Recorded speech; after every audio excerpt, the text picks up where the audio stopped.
В російському Омську, поки затоплює Орськ, Оренбурзьку область, Омська область зігрівається. Там дуже тепло і гаряче, тому що, ну що ж, такий сезон, тепло йде, красу несе. В російському Омську палає одразу 3 цистерни з нафтопродуктами, по 200 літрів кожна. Палає так, що ядерні грибочки просто відпочивають на фоні цих стовпів і клубів диму, які вздимаються в повітря. Виносять, як бачимо, просто в пух і в прах ці 3 цистерни з нафтопродуктами. 200 літрів, нагадаю, кожна. Загальна площа пожежі охопила вже 500 квадратних метрів. Для гасіння задіяли 2 пожежних поїзди, більше півсотні вогнеборців, 15 одиниць спецтехніки. Але враховуючи, як палали напередодні такі схожі цистерни і нафтобази на Смоленщині і не тільки, то більше 12 годин зазвичай треба, щоб загасити ось такі наслідки, такі займання, такі спалахи, такі клуби диму, які горять зараз, зокрема, і в Омську.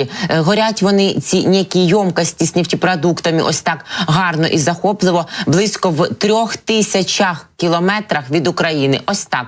Про загоряння повідомив місцевий губернатор Віталій Хоменко.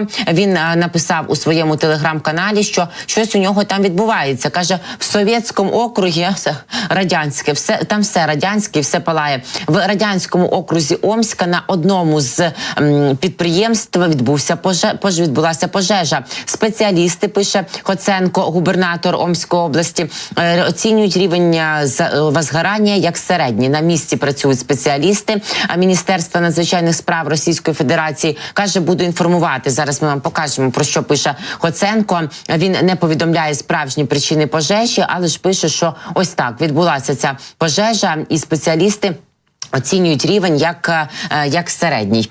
Ну, пізніше подивимося, що писав Хоценко. Власне, бачимо, що раптово спалахнули ці склади. Ну, очевидно, що раптово і не раптово, тому що щодня спалахує все на території Російської Федерації, пов'язане з нафтопереробкою. Ось бачимо Хоценко уважним. Тепер йому дійсно є про що важливо звітувати, тому що це ж не просто так щось там палає. Правильно, ось тепер такі важливі заходи відбуваються в радянському окрузі Омська, де комунізація і де нафтовізація там відбувається. На загал також зауважимо, що в Омську розташований ще й нафтозаводик, там непогано так все є.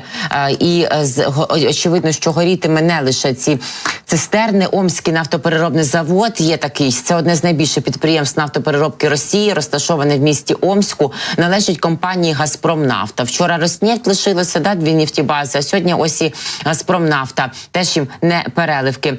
Рішення про створення в Омську нафтопереробного заводу було ухвалено ще в далекому для нас з вами 1949 році. В 1955 році Омський нафтопереробний завод був введений в експлуатацію, більше півсотні років функціонує. За перший рік переробив 280 тисяч тонн нафти, асортимент нафтопродуктів було розширено до 4 найменувань. Перший директор цього Омського НПЗ був Олександр Малунцев.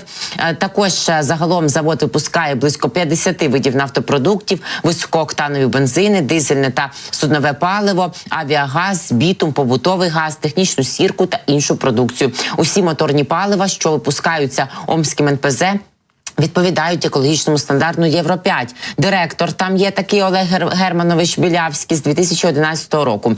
Очевидно, що десь поблизу, або будемо пізніше дізнаватися, розповідати вам подробиці, бачимо, що горять, нагадаю, в російському Омську 3 ємності з нафтопродуктами. 500 квадратних метрів складає площа пожежі, задіяні півсотні вогнеборців, задіяно 2 вантажних поїзди. На загал ось таке гасіння пожеж такого масштабу на таких нафтових підприємствах займає дуже багато часу, по півдня зазвичай гасять, і то не до кінця, тільки за цей час можуть локалізувати площу пожежі, ну а далі вже теж справляються з наслідками. Звісно, що аби Росія відчула вже наслідки, треба влупити не по одному десятку таких і не сотень цистерн, але тим не менше робота триває. 3000 кілометрів від України. Ось так, бачите, щось долітає цікаво. Ну, вони, звісно, скажуть, що то, навірно, якийсь штатний сход нафти просто відбувся, або хтось невдало покурив, або технічні несправності, або недотримання умов виробництва, або просто Хтось сірничок десь кинув. Ну, ми знаємо, що ніколи справжні